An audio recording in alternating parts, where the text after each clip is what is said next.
Queen Velthar stood, 7 feet tall, and her body was covered in shimmering black chitin that reflected the light of distant stars through the viewport of her flagship, the Eternal Throne.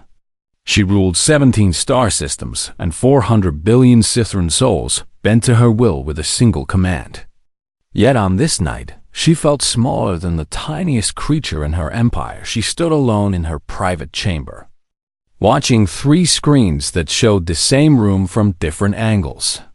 The medical wing was quiet as it always was, lit by soft blue lights that made everything look cold and sterile.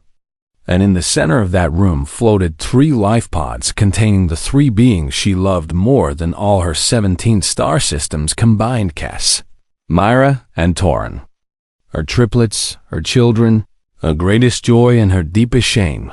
They'd been born with Valena syndrome, a rare condition that attacked the neural pathways and left them paralyzed from their thorax down. Their legs hung useless beneath them, and their wings would never unfold, and they would never run through the crystal gardens of the homeworld, or fly beneath the twin moons as young Sithran were meant to, doing the old ways of her people. Such children were quietly removed. They were considered defective, a sign of weakness in the royal bloodline, something to be hidden and forgotten. Many of her advisors had suggested this path to her when the diagnosis came, speaking in soft voices about tradition and the good of the empire, and the importance of maintaining the appearance of strength. Velthara had nearly killed the first advisor who suggested it. The second one, she actually did banish to a mining colony on the edge of known space. Her children would live. That was not negotiable.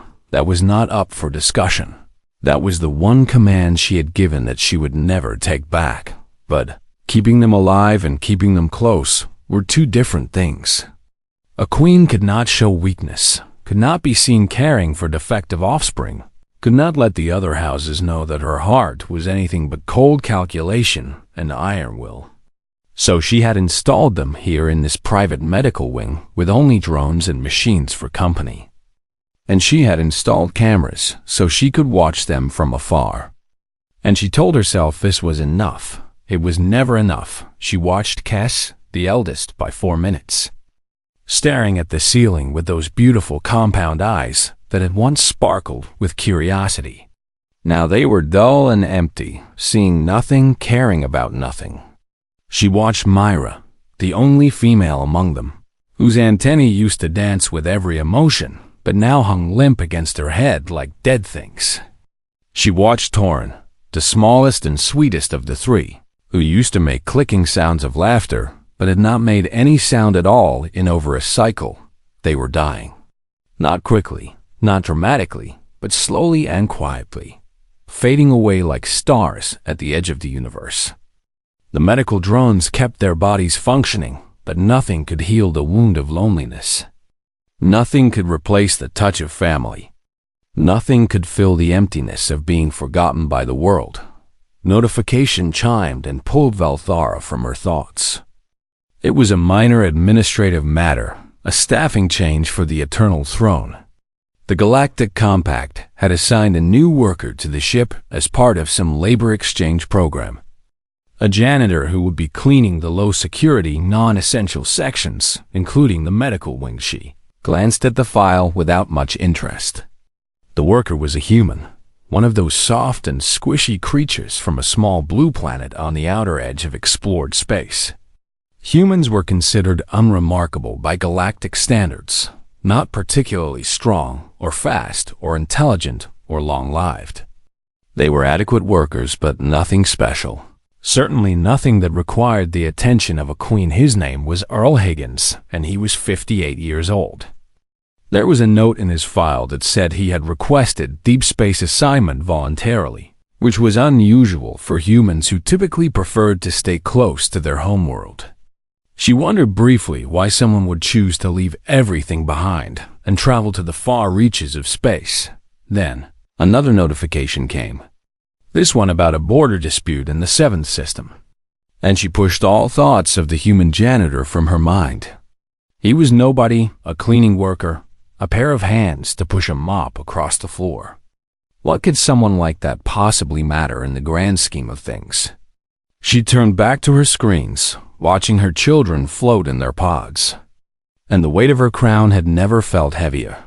3 days later, Earl Higgins walked through the doors of the medical wing for the first time. He was not tall by human standards, and he was certainly not tall by Sithran standards, standing barely 5 feet and 8 inches, with a slight stoop to his shoulders. His hair was gray and thinning, and his face was lined with wrinkles that spoke of many years and many sorrows. He wore the simple blue coveralls of a sanitation worker, and he carried a mop and a bucket that floated behind him on a small anti-gravity platform. He had been given very simple instructions by the ships. Clean the floors. Empty the waste receptacles. Report any maintenance issues. Do not interact with patients or medical equipment. Do not touch anything you are not supposed to touch. Do not cause any problems. Earl had nodded along to all of these instructions because he had learned long ago that the best way to get through life was to nod along to instructions and then do whatever seemed right when the moment came. The medical wing was quiet and cold, and it smelled like chemicals and loneliness. Earl had cleaned many places in his life, and he had learned that every place had its own smell. And the smell of this place made his heart hurt in a way he could not quite explain. And then he saw them. 3 pods floating in the center of the room. And inside each pod was a young alien creature with big compound eyes and delicate antennae and small bodies that seemed too fragile for this harsh universe. They were watching him. All 3 of them, their eyes tracking his movement as he walked into the room. And there was something in those eyes that Earl recognized immediately. He had seen that same look in the eyes of his own children when they were sick and scared and needed their father. He'd seen it in the eyes of his wife Margaret in those final days when she was too weak to speak, but not too weak to need him near. He had seen it in his own eyes every morning since she passed. Reflected back at him in the bathroom mirror, it was the look of someone who was desperately, terribly alone. Earl set down his mop, and he stood there for a long moment, looking at these 3 strange and beautiful alien children. And something inside his chest that had been cold and quiet for a very long time began to warm up again. "Well now," he said softly, to no one in particular, "this is quite a place they have got you in here, is it not?" The children did not respond. They could not respond, he realized. But their eyes followed his voice, and one of them, the smallest one, tilted its head just slightly to the side, and Earl Higgins, a nobody janitor from a small blue planet, smiled for the first time in a very long while. Earl learned very quickly that the medical wing was not a place for conversation.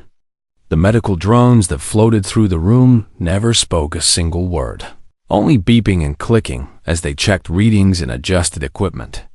The security AI that monitored the area only contacted him to report spills or debris that needed cleaning. And the 3 young Sithran in their hovering life pods never made a sound at all. But Earl had raised 4 children of his own back on Earth, and he knew something that perhaps the Sithran did not understand about young ones. Silence did not mean they were not listening. Stillness did not mean they were not watching. And the absence of words did not mean the absence of need. So on his 3rd day of work, Earl began to talk. He did not talk to anyone in particular. He just talked out loud to himself as he mopped the floors and wiped down the surfaces and emptied the waste bins. He talked about whatever came into his head, letting the words flow like water from a faucet that had been turned on after being shut off for too long. "You know what I miss most about Earth?" he said as he pushed his mop across the gleaming floor. "I miss baseball." "Do you know what baseball is?" "Probably not, I suppose. It is a game we play with a ball and a bat, and a whole lot of standing around waiting for something to happen. My wife Margaret used to say it was the most boring sport ever invented. But she would sit with me every Sunday afternoon and watch the games anyway, because she knew how much I loved it." He glanced at the 3 pods and saw that their antennae which had been hanging limp and lifeless, were now turned slightly in his direction. "Margaret was my wife for 32 years, he continued, moving to another section of floor. "She made the worst meatloaf you have ever tasted in your life. I mean, truly terrible, like eating a brick made of sadness and overcooked beef. But I ate it every single time she made it, and I told her it was delicious, because that is what you do when you love someone. You eat their terrible meatloaf, and you smile." He laughed a little at the memory, and the sound of his laughter seemed to echo strangely in the cold and sterile room. "She passed away 2 years ago. Cancer, they call it. A sickness that grows inside you and does not stop until it takes everything." I held her hand at the end, and she looked at me, and she said, "Earl, you old fool, do not spend the rest of your life being sad." And I promised her I would try, but I have not been very good at keeping that promise. He stopped mopping and leaned on the handle, looking at the viewport where distant stars glittered like diamonds scattered across black velvet. "That is why I came out here. To be honest with you, Earth has too many memories. Every street corner, every coffee shop, every park bench reminds me of her. I thought maybe if I went far enough away, it would hurt a little less." He looked at the 3 pods again, and this time he noticed something that made his heart skip a beat. The smallest one, the one he would later learn was named Torin, had turned its entire head toward him, not just its antennae, but its whole head. Those big compound eyes fixed on him with something that looked almost like interest. "Does it hurt less out here?" Earl asked himself, and then he answered his own question. "No, not really. But at least out here, I am too busy to think about it all the time." And that is something, I suppose. In her private chamber 3 decks above, Queen Velthara watched through the cameras with growing confusion and alarm. What was this human doing? Why was he talking to her children? Did he not understand that they could not respond, that they were patients requiring medical care and not companions for idle chatter? She reached for the communication panel to contact security and have him removed, but something made her stop. She looked at the screen more closely, and she saw what Earl had seen: the antennae turning, the head moving.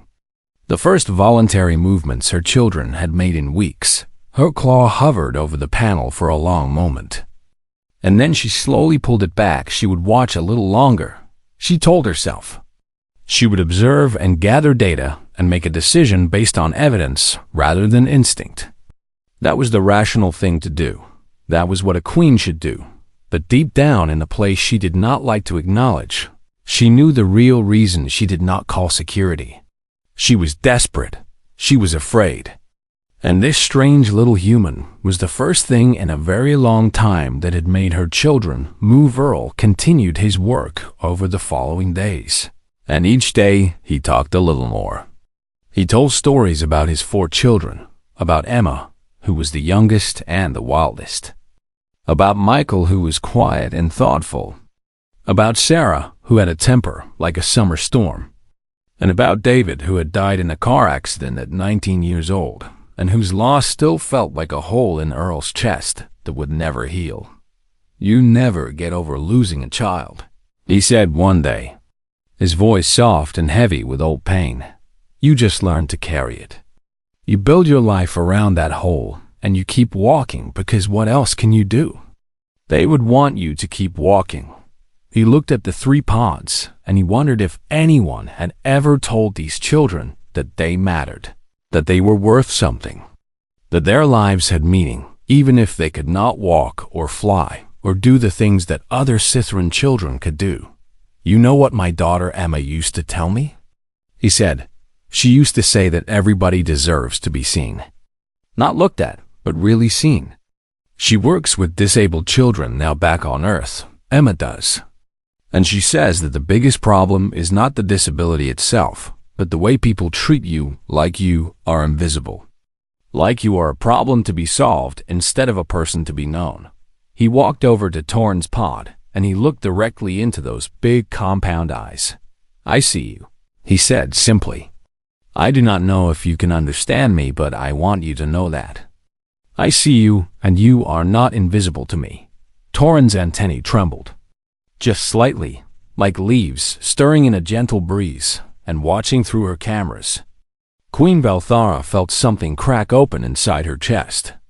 Something she had sealed away long ago when she first put on the crown and learned that queens were not allowed to feel. She watched the human janitor talk to her children like they were the most important beings in the universe, and she began to wonder if perhaps she had been wrong about a great many things. By the second week, Earl had fallen into a routine that went far beyond his official duties as a janitor. Yes, he still mopped the floors and cleaned the surfaces and emptied the waste receptacles. But now those tasks were just things he did between the moments that really mattered, the moments with the children he had learned their names from the medical logs that scrolled across the display screen near the door. Kes, Mira, and Torin. He practiced saying them out loud until he got the pronunciation right, or at least close enough that it did not sound completely wrong coming from his human mouth. Every morning when he walked through the door, he greeted each of them by name. "Good morning, Kes," he would say to the eldest, who always seemed to be the first one awake. "Looking sharp today, I see. Those antennae of yours are standing up nice and tall."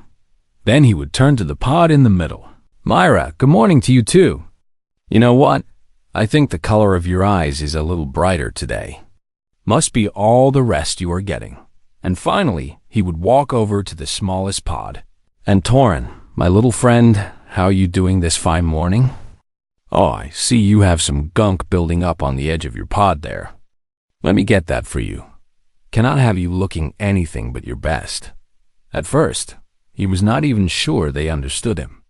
Sithran language was completely different from any human language, full of clicks and whistles and sounds that Earl could not hope to make with his human throat.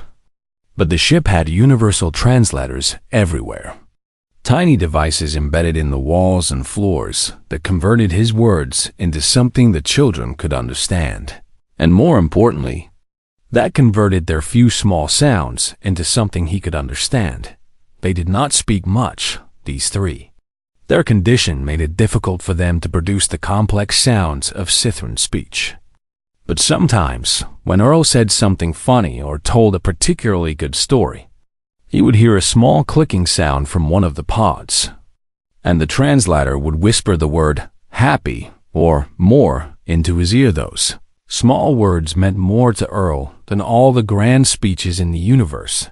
He started bringing things with him when he came to work. Small things, nothing that would cause trouble or violate too many rules.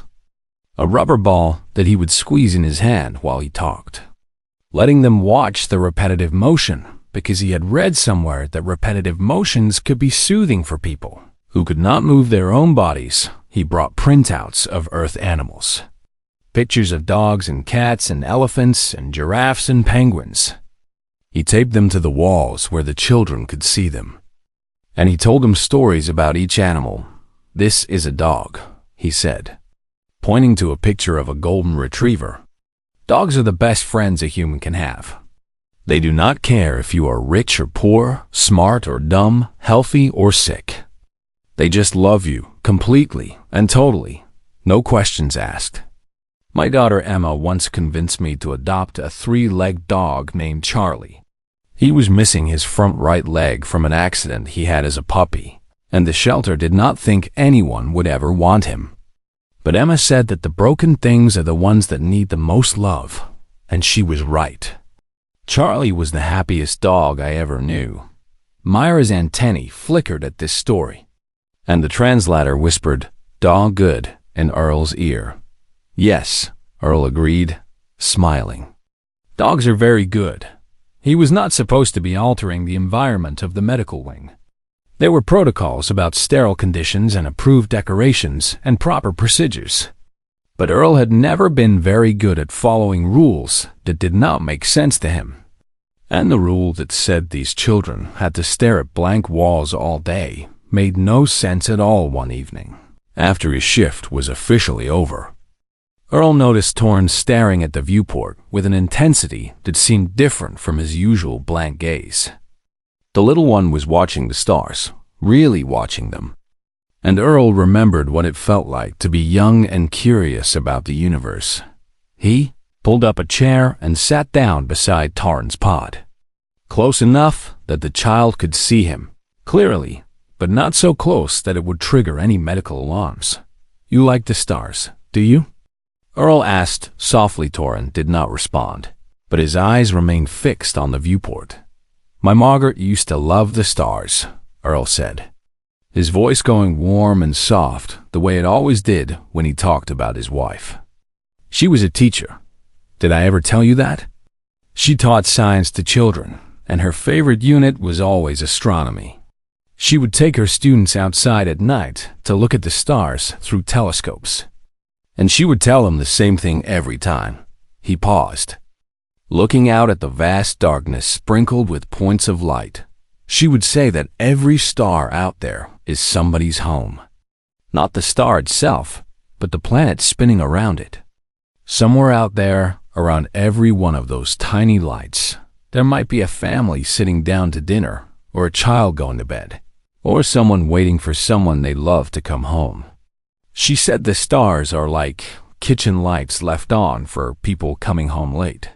He pointed to a particularly bright star near the edge of the viewport. "You see that one there? That bright one? Somewhere out there, that is somebody waiting up for someone they love. Maybe it is a parent waiting for their child, or a child waiting for their parent. Either way, it means nobody in this universe is ever really alone, even when they feel like they are." He turned to look at Torrance and found that the little one had turned his head to look at Earl, those compound eyes reflecting the starlight like tiny galaxies. "You are not alone either," Earl said. "I know it might feel that way sometimes, stuck in here with nobody but the drones and an old human janitor for company. But you are not alone.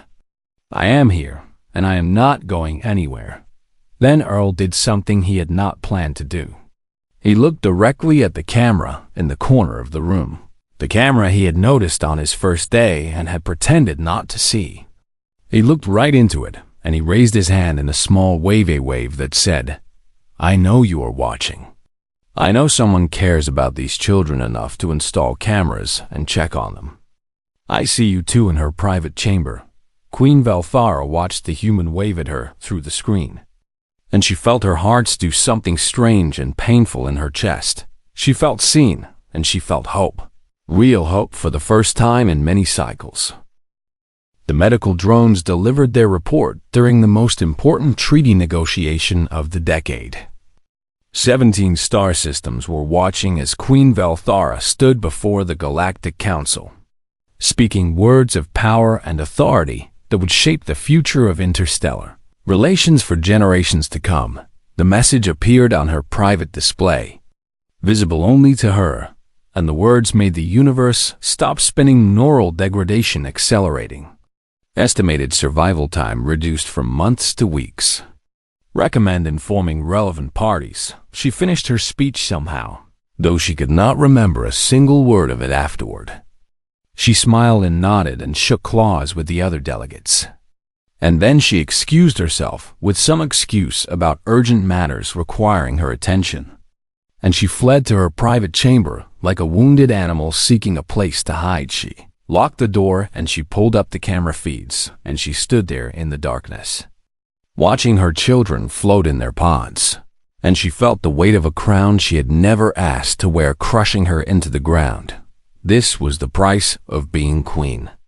She could not run to them, could not hold them, could not tell them that their mother loved them more than all the stars in all the galaxies. She had to stand here alone, watching through cameras, because a queen who showed weakness would be torn apart by the other houses, and her children would lose their only protector. She stood there for hours, tears streaming down her chitinous face, watching and waiting and hating herself for her helplessness. Earl did not know about the medical report. It was not important enough to be informed about such things. But he knew something was wrong the moment he walked into the medical wing that day the children looked different. They looked smaller somehow, more fragile, like candle flames guttering in a strong wind. Their eyes had lost the spark of life that he had worked so hard to kindle over the past weeks. Their antennae hung limp again, and Torin, his little friend Torin, had stopped turning his head toward the door when Earl entered something inside. Earl's chest clenched tight like a fist. He did his cleaning slowly, taking his time, watching the children from the corner of his eye. He talked to them like he always did, but his voice sounded hollow even to his own ears. He told them about Earth and about Margaret and about baseball, but the words felt empty, like he was just going through the motions. That night, when his shift ended, Earl did not leave. He put away his mop and his bucket, and he pulled his chair over to the center of the room. Positioning it right between the three pods where all of them could see him, he sat there for a long moment, just looking at them. And he felt his heart breaking in a way it had not broken since Margaret died. "I know you cannot talk to me," he said finally, his voice rough and heavy, "and I do not know if you can understand what I am saying. But I have something I want to share with you, something important, and I hope you will let me." He pulled out his personal tablet, the one he was absolutely not supposed to bring into the medical wing. It was against protocol, against regulations, against probably a dozen different rules that he had never bothered to read. He did not care. He held the tablet up where they could all see it, and he pressed play on a video file that he had watched 1,000 times since Margaret passed. "This was my daughter's 5th birthday," he said, his voice cracking as a little girl appeared on screen, wearing a paper crown and laughing with cake smeared all over her face. "That is Emma.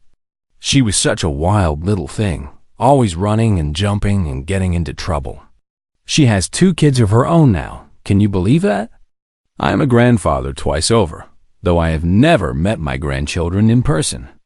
They are too far away, and I am out here. And sometimes I wonder if I made a mistake coming to space." He swiped to another video, and this time a woman appeared, young and beautiful, dancing badly in a small kitchen. "And that is my Margaret," he said. And now the tears were falling freely down his weathered cheeks. That was taken 30 years ago, maybe more. We had just moved into our first house, and she was so happy she could not stop dancing. She was a terrible dancer, truly awful, but she did not care.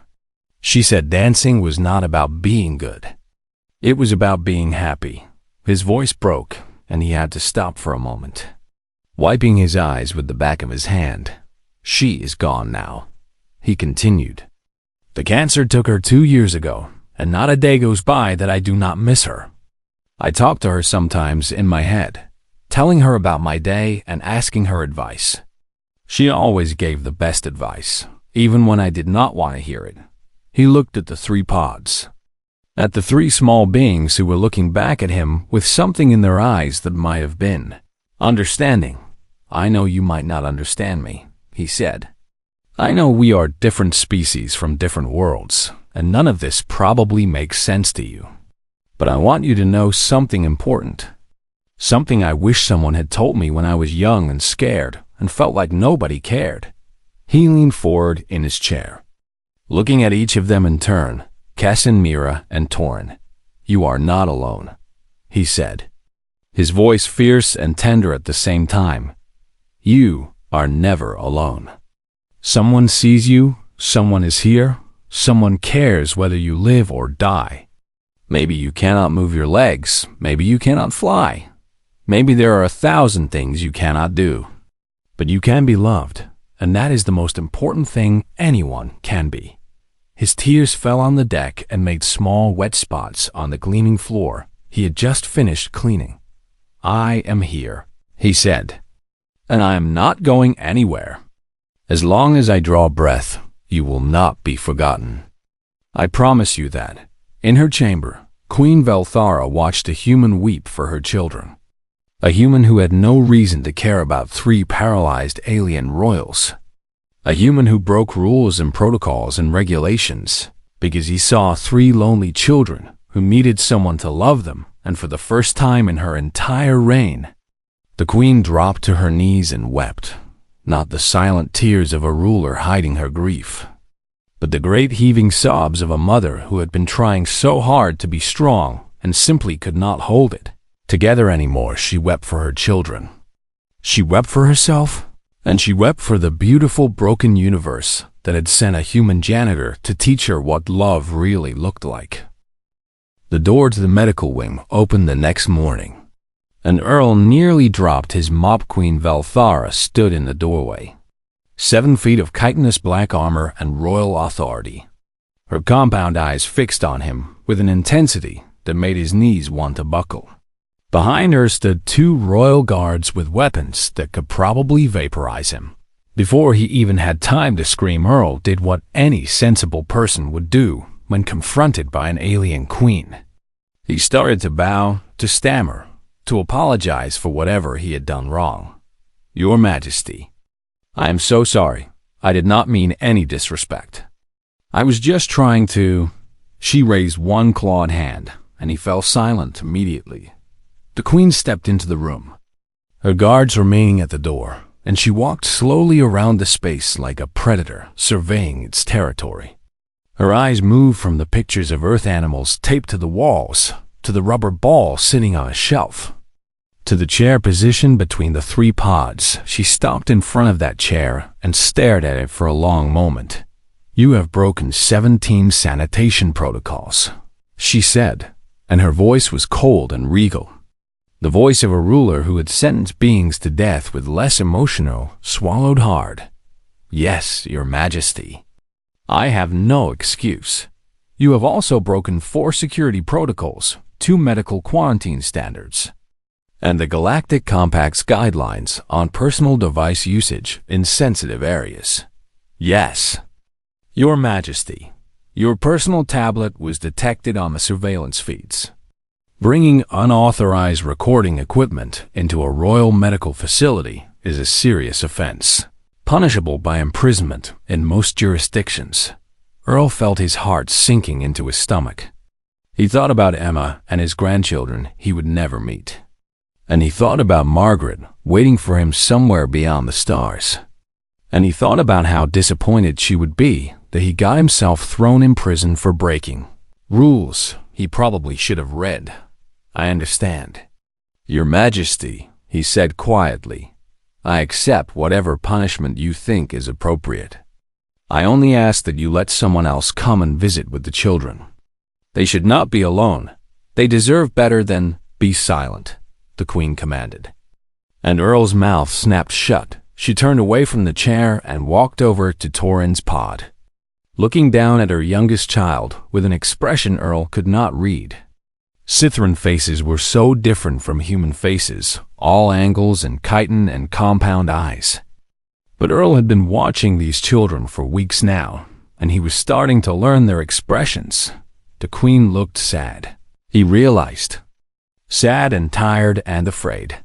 "My children have not moved their antennae voluntarily in 3 cycles, she said. Still looking at Torin, the medical drones reported that the neural pathways were too degraded for voluntary movement to be possible.